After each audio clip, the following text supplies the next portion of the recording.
Won't you listen to reason? Will you open your eyes? It's a wonder what you'll find with an open mind. You may be surprised. Yeah, gotta get away from this illusion for the sake of the world. This delusion, it's gotta yeah.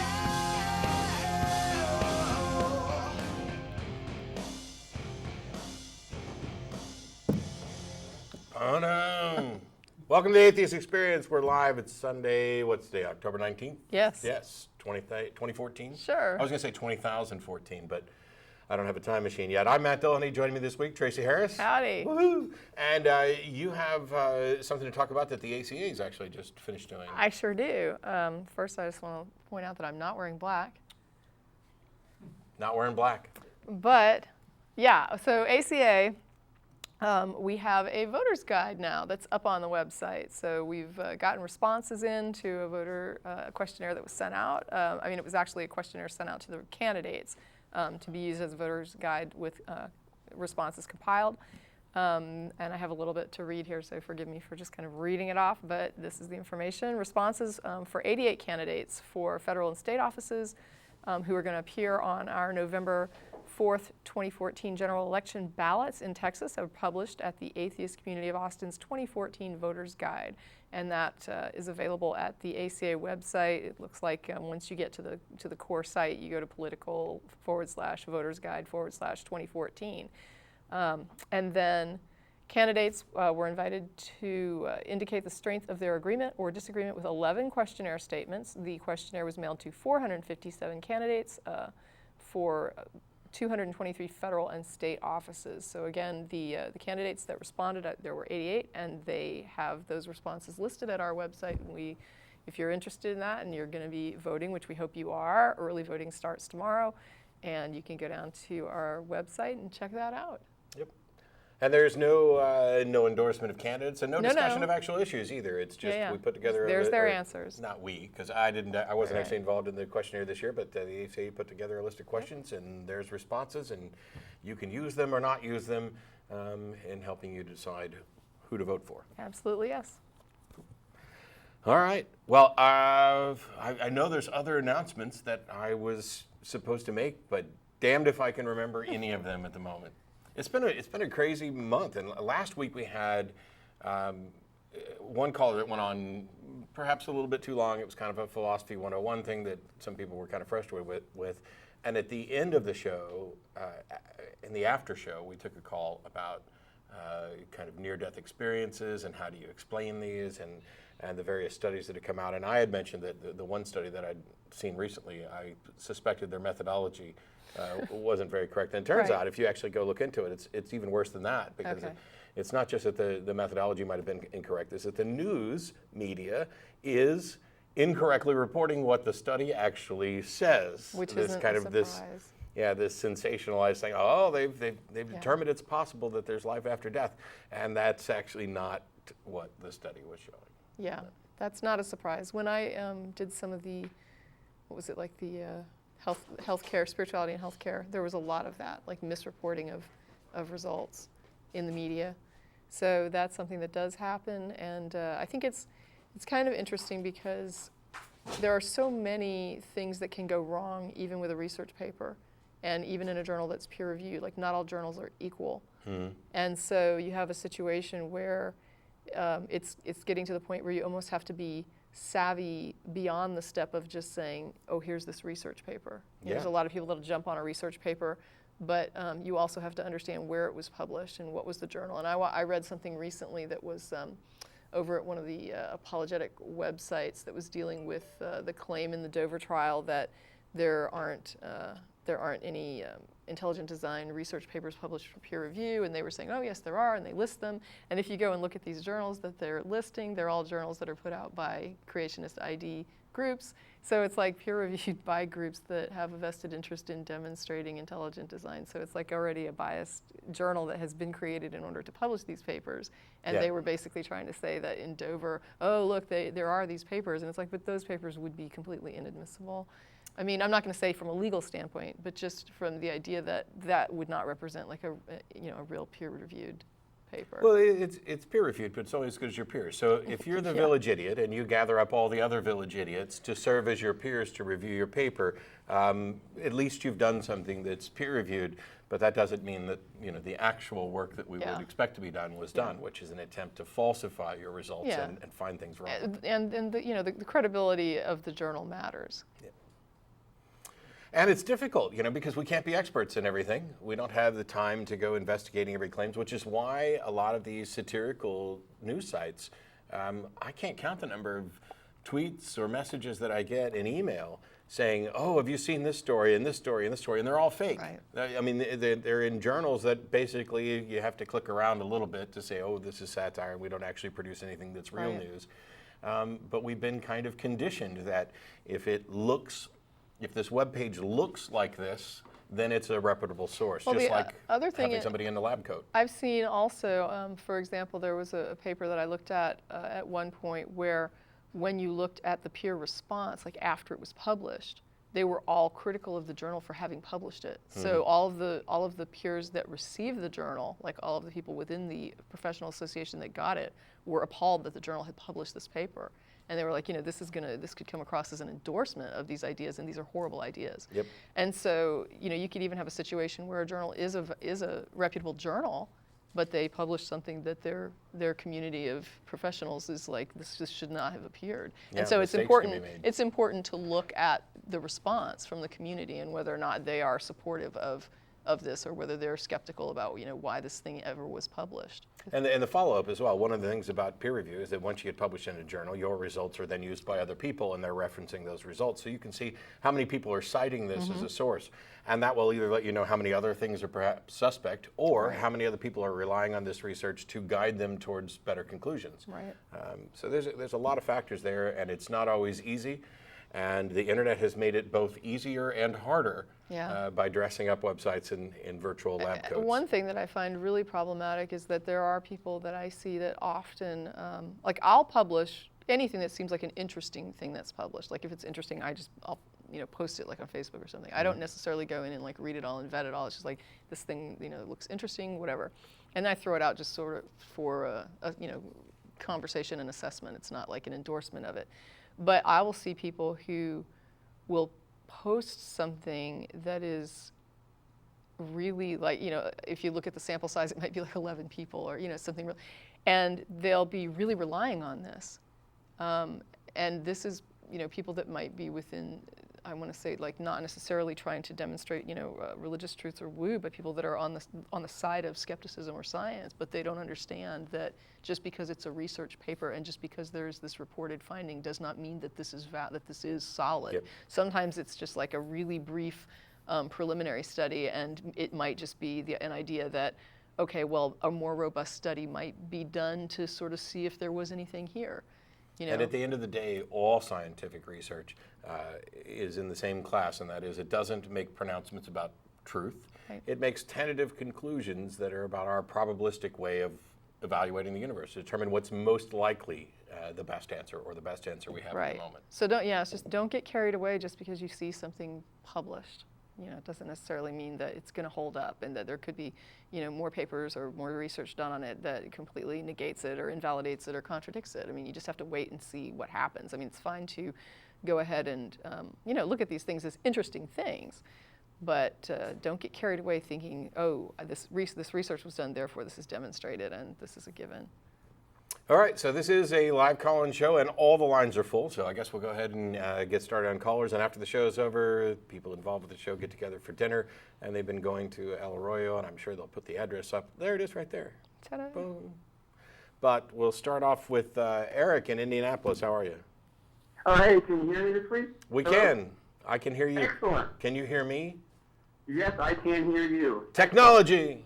Woo! It's working. Yes, I'm a fan of the show. I'm an agnostic atheist, so I'll make it quick. an agnostic atheist or a reasonable human being. At least I try to be.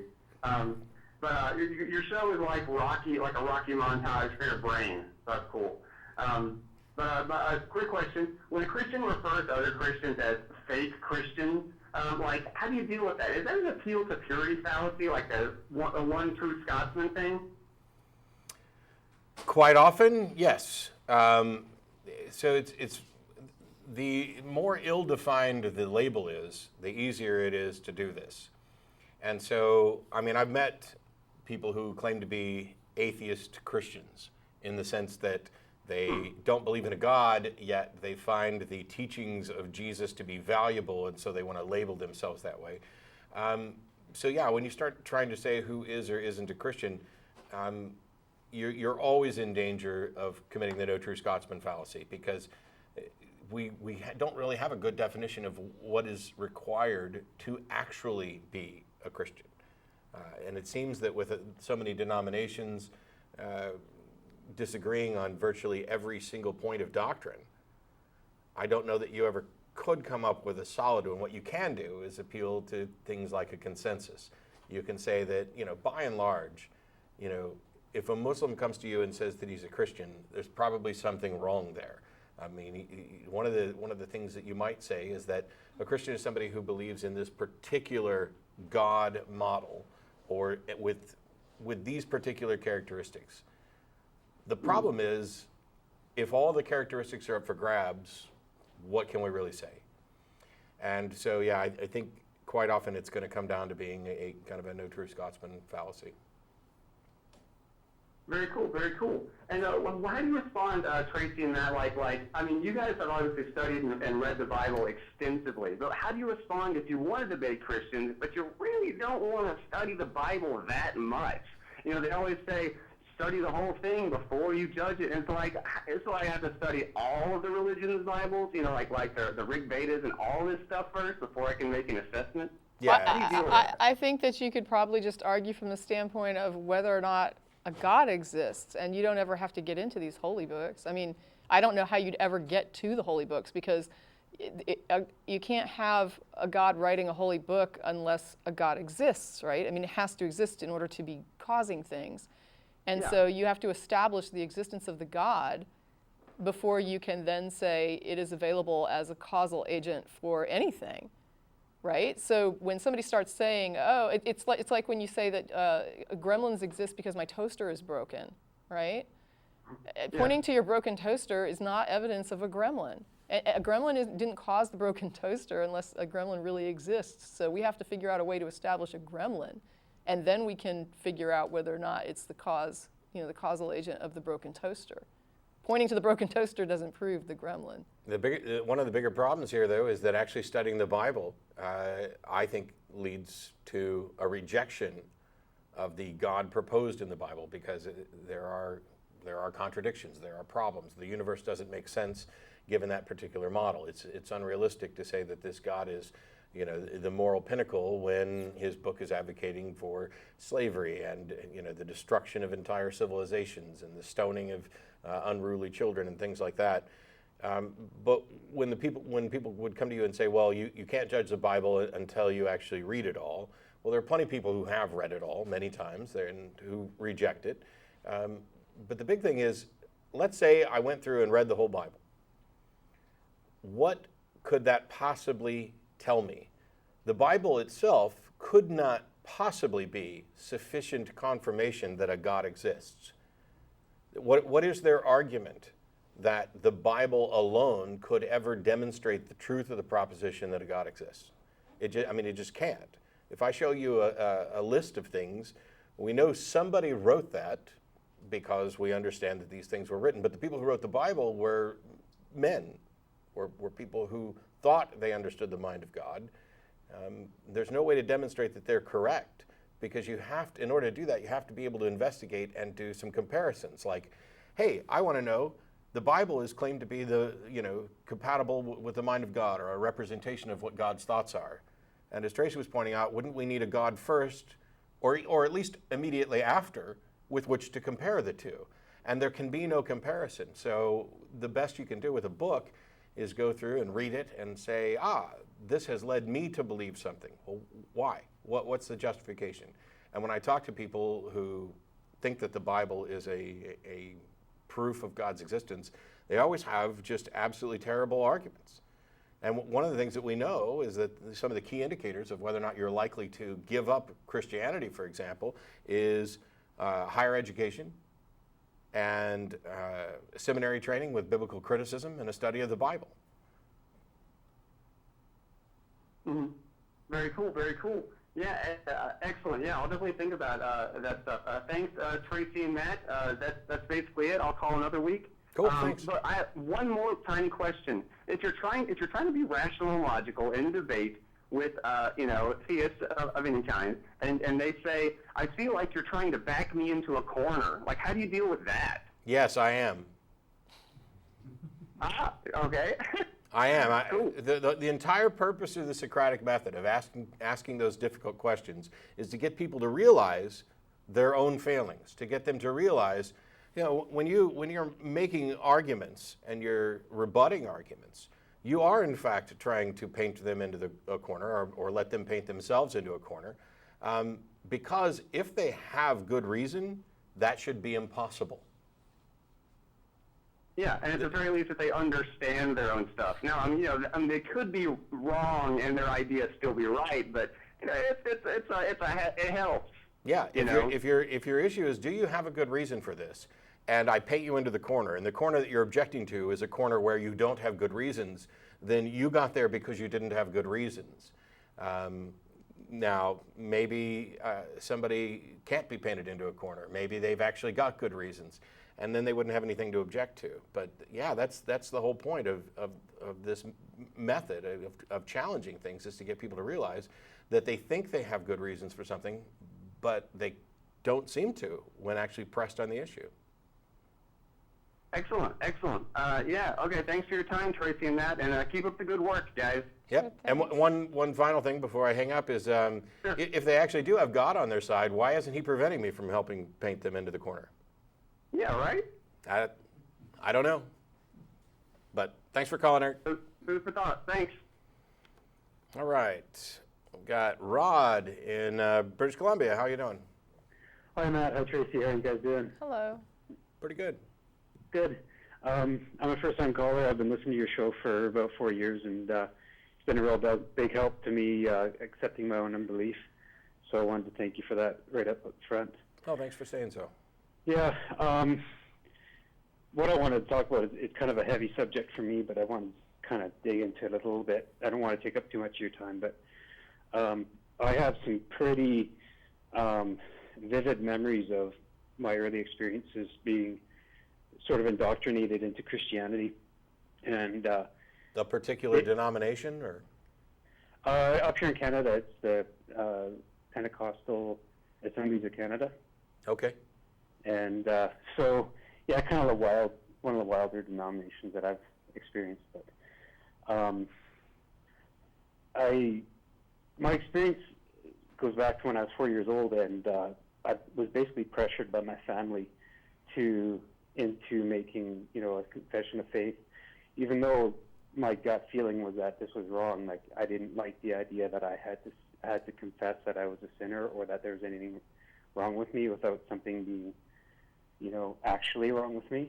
And it went out, like, it was a course of like 6 months before I finally gave in to my family's pressure, and I pretty much, after that, I kind of forgot my original position. I forgot that I was really against this from the beginning, and I ended up spending my entire life, even into my adulthood, just trying to please other people, just trying to please God, just trying to be what everybody else wanted to be. And about 4 years ago, it was actually a Christmas morning when I was 4 that I made that statement of faith. And Christmas 4 years ago, the memory came back to me so vividly that I instantly realized that I didn't believe in God even from the start. Mm-hmm. And sorry, it's just really emotional to talk about.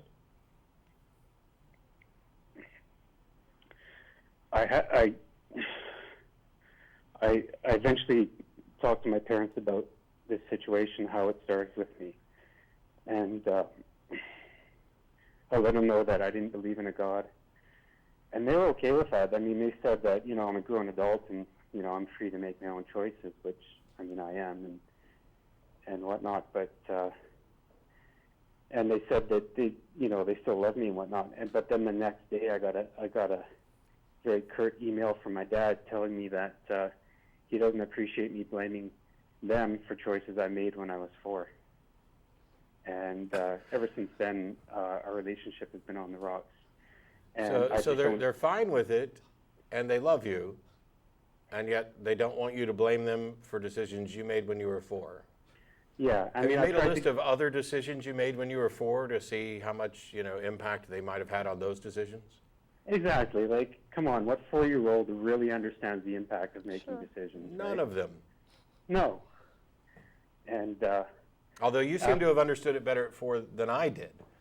Yeah. Because I mean, if it took them some time to kind of wear you down to where you didn't necessarily feel right about this, I had been so thoroughly surrounded by all of this that when I walked down the aisle at the revival, all I can remember, and it's not, you know, I was probably 5, was that this was the right thing to do. I mean, there was not really any question or concern, and I think for me it was, you know, and yours may have been similar, but it was more about this is what's expected of me. This is what my family is looking for, and you know, it's like you watch parents watch their kids, and when their kid does something that they think is good and they're proud of them, their faces light up, even if they don't say anything, and it's all obvious. And when you're in a church, and as a child, you just eat that up. Yeah, it's your entire purpose for living quite often is, let me get approval from these people. And when you're in a church in this environment and you're walking down the aisle because you've been convinced that this is the right thing to do,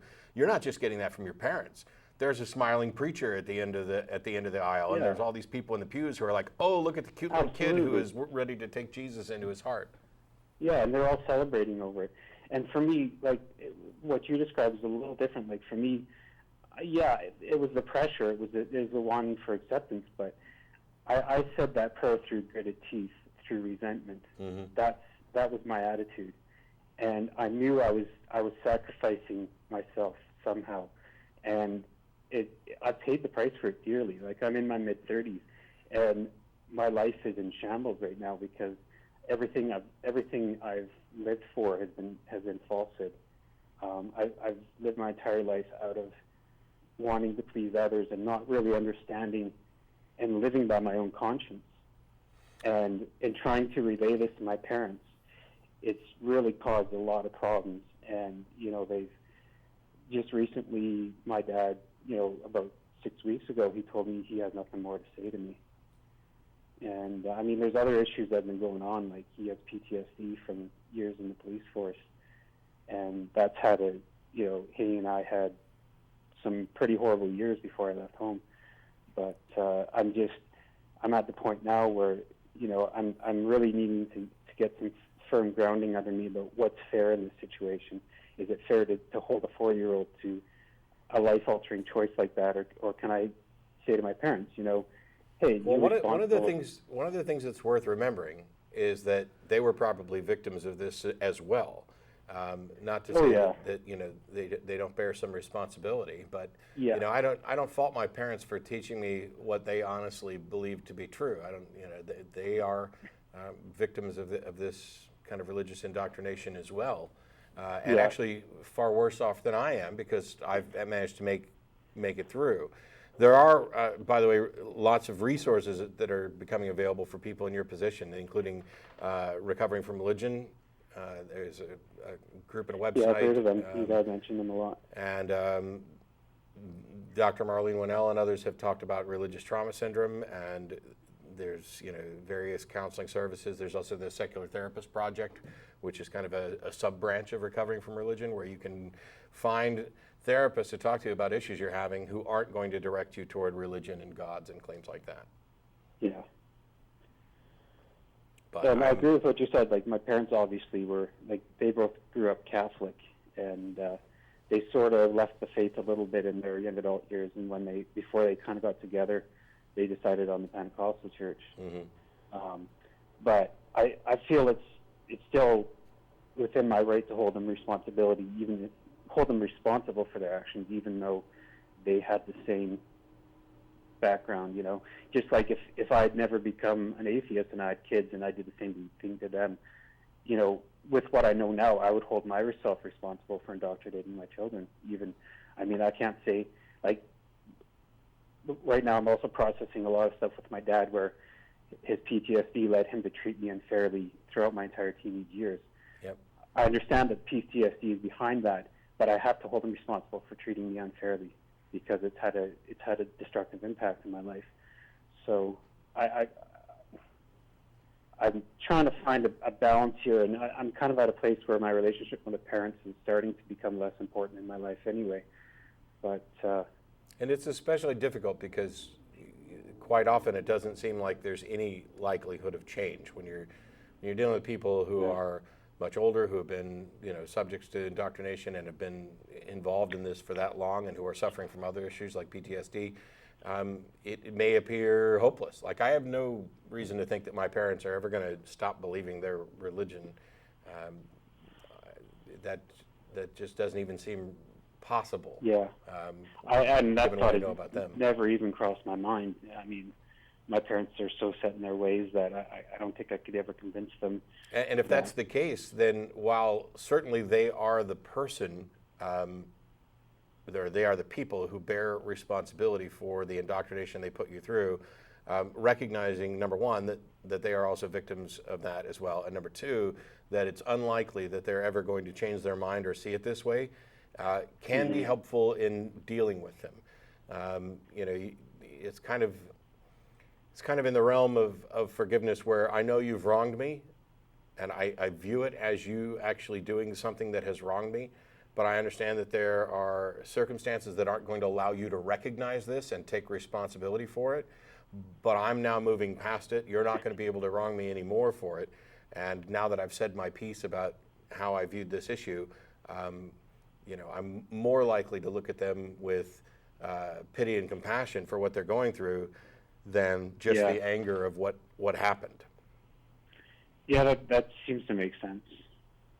And another thing that's on my mind in respect to this general topic of childhood indoctrination, I've listened to your debate with Cy about a dozen times now, and wow, that's enough. You shouldn't do that. Hey, that was his suggestion, and I tell you, every time I listen to it, I understand your position more. I'm actually learning from how you present, you know, your arguments. So I kind of agree. Like, Cy is kind of painful to listen to, but my point I'm getting to is that, you know, the arguments that he makes, like, I mean, you know what they are. I can't even relate his arguments, but, you know, no child comes to a confession of faith through these kind of, you know, philosophical arguments. It's just ridiculous. There is, though, a subtle version, a variation of Cy's argument that I think is used as part of the indoctrination, and that's when you convince someone that they already know that God exists and that they know that they're a sinner, where you're exploiting the guilt that you have infused in them to claim that what's really happening here, rather than that they have been taught to feel guilty, is that they are recognizing that they are intrinsically guilty. I think that is something that can be used. Yeah. Now, nobody's ever, I don't think, you know, like the transcendental argument for the existence of God, you're not going to find anybody who believed in God because of that. Yeah. Let alone a 5-year-old. Yeah, you're right. It's more of a dumbed down version for kids. Which is funny to say that there's a dumbed down version of Cy's argument, but evidently there is. Yeah, you got a point there. But it's between that and a very spectacular power imbalance between parent and child, where a child is almost always willing to follow a parent's suggestions or directions, or, you know. So I just, you know, I'm sure the point's been made before, but yeah, I mean, I really appreciate the way you guys take on these really bad arguments from theists, but I just, every time I want to tell a theist, you know, these are the arguments that won me over. Yeah, And I appreciate you sharing your story, Rod. I know it's not always easy. It's a type of thing that I think probably more people need to hear, and we should be engaged, in sharing our stories. Once again, take a look into Recovering from Religion, the Secular Therapist Project. Try to, keep yourself mindful that things will probably improve in time. One of the things, with my parents is that we never got back to normal, but we did get to a new normal, where these are people who, they know you, they've loved you all these years, and they're the ones who are going to have to deal with this conflict between, I know this person to be a good person who I raised and loved, and yet my religion is telling me that they're working for Satan and leading people to hell and that I should have nothing to do with them. And that's going to be a difficult struggle for them as well. So it's one of those things, you've got to do what's right for you. Some of the best suggestions are to give the people in your life time. Dan Savage recommends a year to let them ask all the silly questions and repeat things over and over again. And then after that, it's shape up or ship out. And for my own health, I either need us to come to some new normal, some new understanding of how the relationship's going to be, or I'm going to need to remove you from my life because I don't need another negative influence. I need people who care about me for me. Yeah, I hear you. Well, thanks a lot for calling, Rod. I appreciate it. Hey, thanks for your time, guys. Bye-bye. Bye. Well, I don't know if there's a happy call. We can shoot for happy calls. Jared in Georgia, how you doing? I'm doing good. How are you, Matt? I'm all right. I just want to say, first of all, I've been watching the show for a few years, and you actually basically helped open my eyes, and I became an atheist a few years ago. And Hooray! I want to say thank you. Good for you. Thank you. I'd always been kind of logical, thinking, and I'd always had doubts, finding the flaws between logic and religion. And then after listening to you, I realized I wasn't alone, and definitely helped me open my eyes. I just want to say thank you. You're very welcome. Although you did all the work, I just talk. You have to be willing to listen and think. So. Yes, well, absolutely. The main reason why I called is I've been studying philosophy for the last few months, especially morality aspects. Mm-hmm. And I hear you talk about, I've seen some of the debates you do about morality and secular morality and everything else. And my question is, what kind of philosophical, standpoint do you take in evaluating if something is moral or not? Do you take like a universal approach, the on-school arguments, or do you do like consequentialism, or how do you determine where you get your morality from? I fall into like some category of consequentialism, but not in a simple sense. So for me, and I give you the super quick breakdown, is that when I talk about morality, I'm talking about well-being in much the same way that Sam Harris talked about it in The Moral Landscape. It doesn't make sense to me to try to talk about it under any other terms.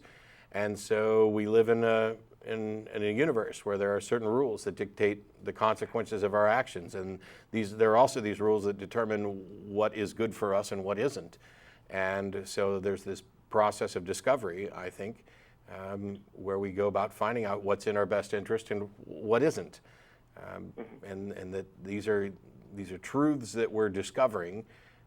Now, I'm not advocating for moral relativism, which is the idea that a moral evaluation is merely based on what a particular society says. Oh, we say this is moral, so it's moral. I reject that. But I am talking about situational morality, that each situation needs to be judged on its own merits. And so when you talk about absolutes or objective moral truths, I'm still talking about within the context of a situation.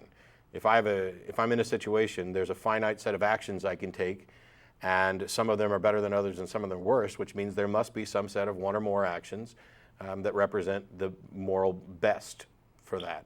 And that's something that I learned from Dennis Loubet, I don't know how many years ago now, on nonprofits. But to say that applies universally in every situation or every similar situation is not something that I can support. Well, the reason why I asked that is because you've used the comparison a few times about we can say that drinking battery acid will kill human beings, and we want the human beings to be well off.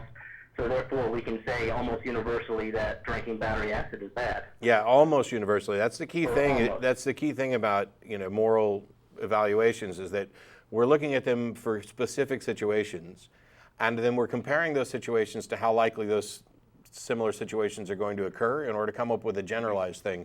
There may be somebody who comes along at some point where drinking battery acid doesn't harm them at all. And there may be a situation that, so quite often people will say, well, are there any, is there a universal truth in any of this? And that kind of flies in the face of this situational evaluation.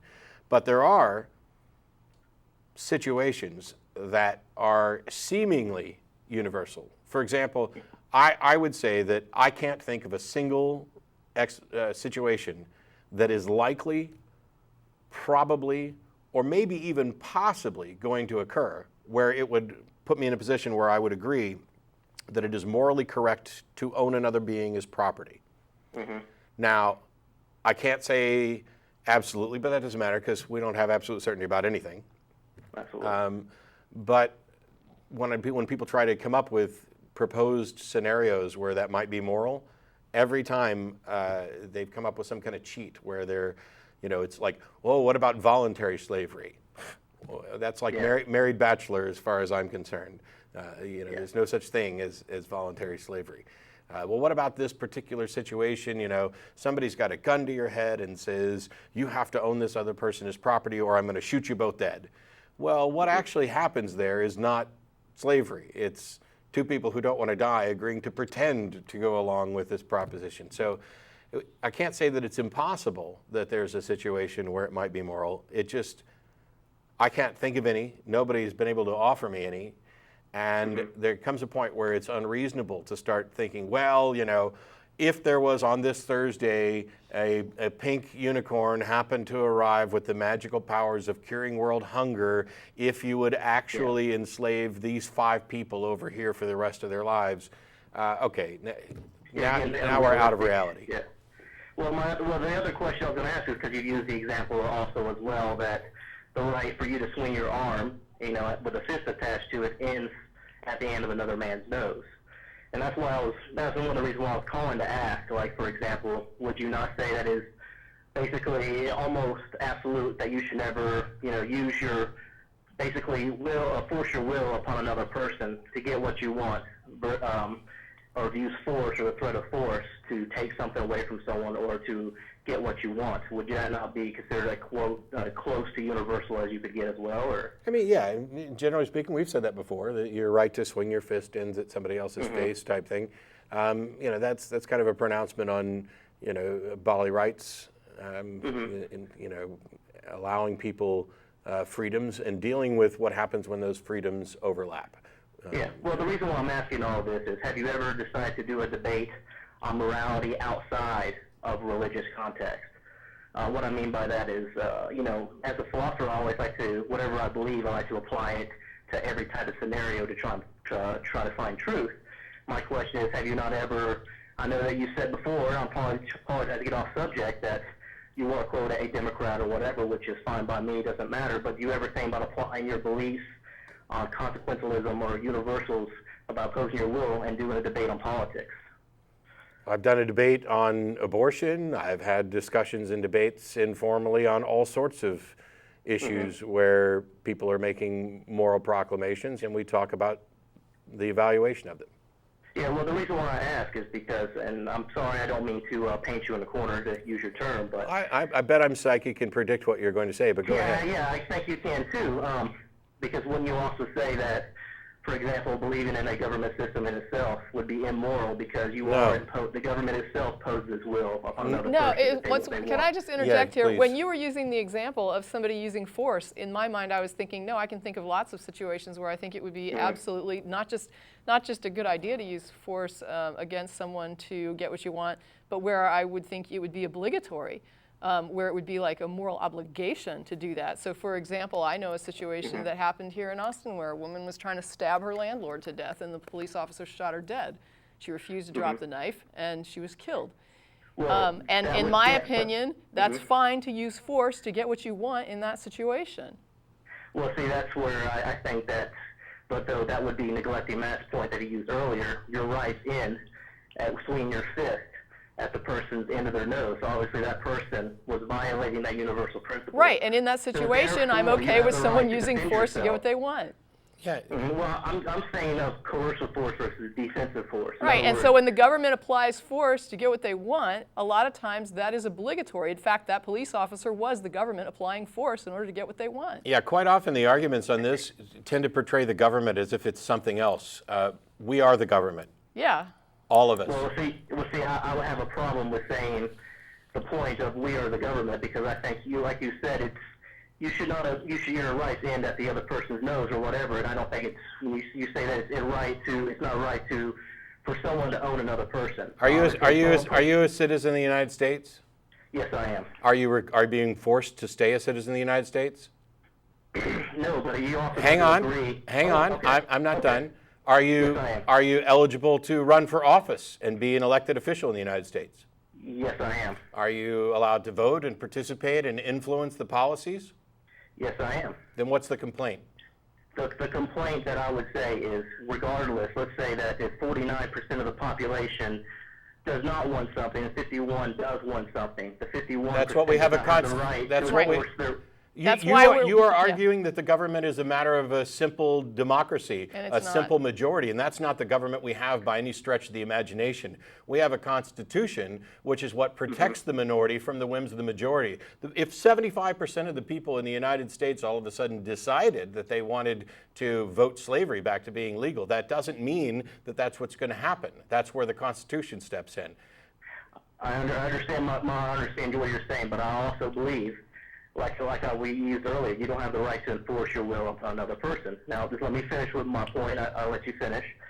My point would be is that basically if you don't have your right to enforce your will onto another person, and we have two political parties who both believe on, say, I don't know, taxation, and no matter who's ever's going to win, someone's going to show up to my door if I don't pay my taxes. Correct. And say, hold on, let me finish, and then let's say you need to give, you owe this amount of money, and eventually if I don't pay it, they will use force to take it from me. Correct. And and my point is, I believe that could be immoral, especially when my You money are goes here to things like voluntarily. war and the drug wars and the war in Iraq and the war in Afghanistan, which I don't support. So you're taking my money to support something that I find immorally wrong. Tough. You don't get to run the country individually.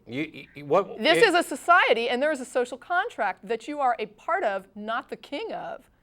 And we I all understand have that, to but I participate. don't believe me signing into a social contract just because I was birthed into a certain plot of land. As And long therefore that as- makes me part of a social As contract. long you as can you are not move. coerced to stay here, you are voluntarily, every day you stay here, participating in the social contract at your free will. I thought, yeah, but please tell me, which country does not have a form of government? I don't know, whichever one you want to form.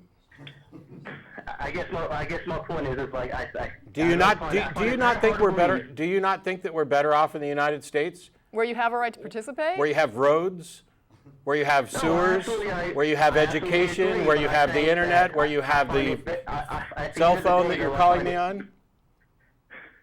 May I finish? No, actually, I was still talking when you interrupted. go ahead. Do you I'm not sorry. think we're better off with those things that we're paid for with taxes?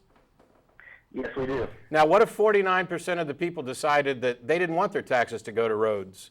Should we still have done it? Absolutely not. Not when it comes to showing up to the door and, like I said, ultimately putting a gun to their head. My thing is, the ends do not justify the means. Nobody's putting a gun to your I head. just don't think you understand how social contracts work. I don't think you Well, get it. Okay, well, let me say this. If I'm right, but my point is, if I decide I want to opt out, I find it very immoral to support the war on drugs. And I splice the letter to the government. I do not want to support this. They will use force and take my tax money from me. And that is my property rights. Those are the fruits of my labor. How did you get that property? Who granted you that property? Who Thank granted you. you the right to property? Basically, that would be a contract between me and another individual that we both voluntarily agreed to. Money isn't owned by people. Okay, well, whatever you want to say. Let's say he pays me well. Unfortunately, force imposes. Who and I use a enforces the different form of contracts? currency. Who enforces the contracts? When something doesn't go right and something goes wrong Mm-hmm. with your contract, where do you turn to get that enforced? When the other person says, I will not oblige the contract, where do you go for satisfaction? Well, unfortunately, because the government has a monopoly on it, that would be The that would be courts. a criminal justice system. How else would you do it? What are you going to do? Because they have a monopoly. What do you mean? What's the alternative? There is no alternative. Would be There you go. so Thank you're you. asking me- So there's no alternative, so you shouldn't have to be doing this. Unfortunately, the government has a monopoly on it if you've just acknowledged that there's no alternative.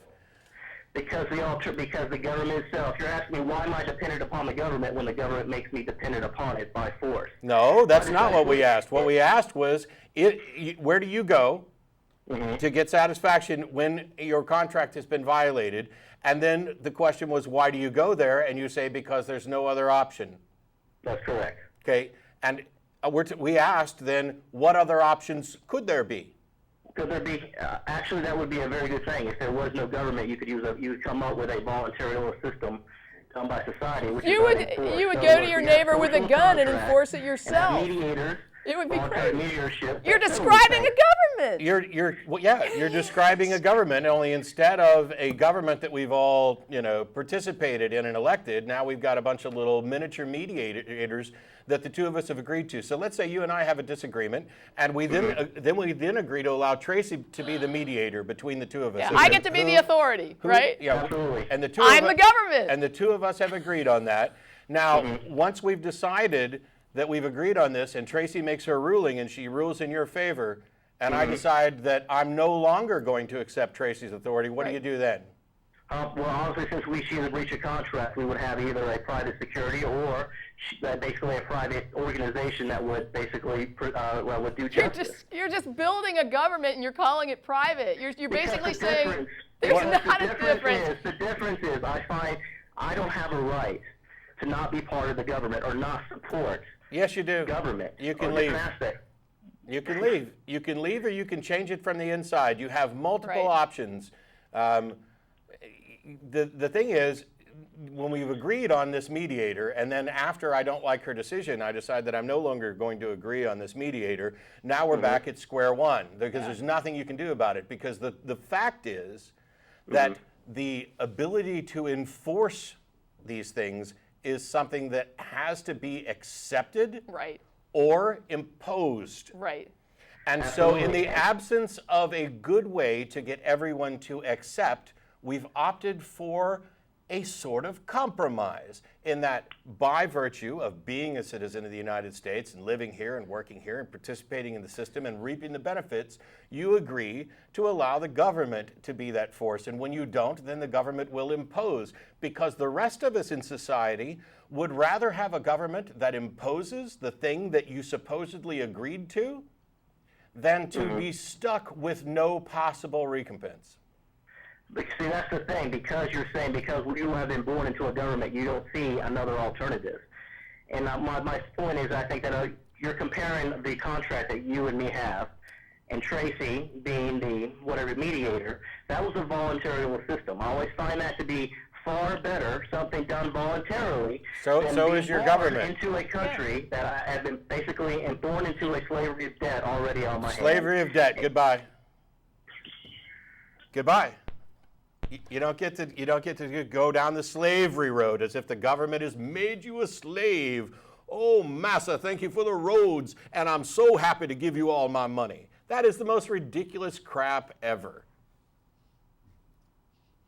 I'm a slave. I was born here. Can you leave? Yes. You're not a slave. We are social creatures. We live in societies. It requires compromise, and it requires agreement and some source of authority to impose that. Do you have the opportunity? Hey, how many slaves had the opportunity to Leave. Oh, I don't know, leave? How many of them had the opportunity to, let's say, vote on what kind of rules they were going to be Or following? to run for office and become the master if they wanted to. Let me be the master for a week, huh? Yeah, that's a weird form of 4 slavery. years. Yeah, this is the asinine, hyper-libertarian crap that I want nothing to do with. It's beyond ridiculous. I am all in favor of freedom, and I am all in favor of finding actual problems with any government and working to correct them. Sure. This is and what these individuals will do is try to play the game that if you don't agree with their nearly anarchy-ridden solution, that you are just a puppet of the man and you buy into everything. No, I don't buy into everything, which is why I speak out against church-state violation issues. It's why I vote. It's why I encourage people to run for office. It's why I speak out on behalf of issues. And it's why when the Supreme Court comes down with a decision that I disagree with, I talk about it, because the next key is to educate other people so that we can change the courts in the future. Sometimes there has to be a little bit of short-term pain in order to make a long-term gain. And that's the only way that you can actually go about enforcing things, is by that force in the word enforcing. Otherwise, what you have is, I don't agree with you. Well, now what? Tracie, I'm going to let you arbitrate this as long as you agree with me. Yeah. At some point, when I make the arbitration ruling, one of the people is not going to like what I'm saying because they're already not agreeing on how it should come down. Yeah. So the moment I lay down any sort of, okay, this is what I've decided, one of them is going to be like, I don't like this. But they're going to abide by it, right? Because otherwise, what is the point? How would it even work if you couldn't get people to abide by contracts by some source of authority? And what a pissant concern to worry about where the authority comes from. And the point is, when the two people come together and they say, we're going to appoint this authority, what you've just done is exactly what happens with a government. How do you think we got here to where it's kind of unfair to keep talking, but now that I've hung up on him. But how do you think we got here? We started with little bitty tribes where you had somebody in charge, and this grew naturally into governments because we recognized, hey, we need some way to solve these problems. That does not mean that all governments are equal. Yeah. It does not mean that the government is, and as I pointed out at the very beginning, the government isn't some entity separate from us. Right. This is a participatory system. It's about as good as you could want. And I'm not, like go USA or anything like that. I'm talking about the ability to participate in the process and change the process, and the freedom to leave if you don't like the way the process is going. I have a friend that works with groups in Guatemala, like indigenous populations, and there are some groups that actually have a communistic system where everybody has to agree. Like they will sit there and hammer out an issue, and sometimes they'll meet for weeks, like just to come up with an agreement so that they can then proceed with something. But how do you do that in a population of millions? Right? You can't do that. That's why we have representation. It's required. Otherwise, you would get nothing done. And people who are organized and do have governments will come and take your shit. And see, that's why, when you talk about like marriage equality, for example, the opinion of the majority is rapidly becoming irrelevant, and it's also not becoming the majority. Things are changing. We live in a dynamic universe. This is the way things happen. Now, I might actually agree that the government might not be in a position to have any say over marriage, but that's an absurd position right now because we're stuck with it. Right. Anyway, let's go on to calls that are better. Oh, here we go. Pablo in Amsterdam, how are you? How you doing, man? Thanks for waiting. We've only got like 4 minutes left, so. Oh, that's a bummer. Okay, I'll probably call in next Sunday. This was about abortion. Yeah, it says here you think my pro-choice stance is too absolute. I'm curious as to I'm curious as to what you think my stance is.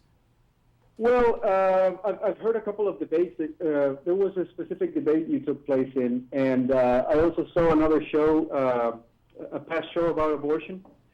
And it just strikes me as, one of those situations where the free will or the woman's choice to basically make whatever use of her body is kind of used to trump any interest of what is in fact a sentient being when we talk of the fetus, right? Okay, so first of all, in the context of abortion, I'm talking about pre-viable fetuses, so they're not sentient beings in that case at all. And post-viability, what we're talking about is the right to terminate a pregnancy, which is not the same as an abortion. In late term, we're talking about cesarean section deliveries and things like that. Yeah.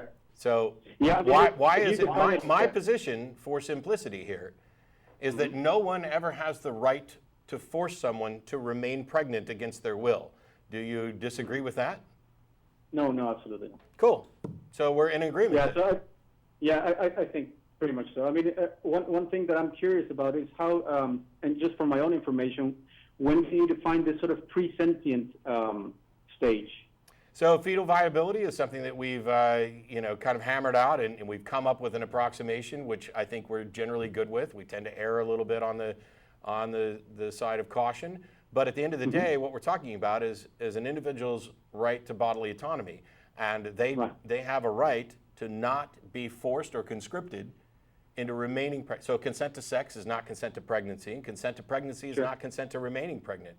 And so if someone is opposed to the right to terminate a pregnancy, they need to come up with a justification for how they can justify forcing someone to remain pregnant against their will. And if you don't think if that's not your position, then we're not in disagreement. I suppose. Well, I mean, I can think of scenarios where, having someone who just wants to terminate a pregnancy for frivolous reasons. What difference do their reasons? What difference do their reasons make? That's a good question. I mean, the reason I'm calling is maybe my intuitions about the thing are not correct. And so I could think of somebody who wants to collect, I don't know, designer bags, and the baby in her belly just prevents that because of the costs or whatever, and that just, I don't know, my moral.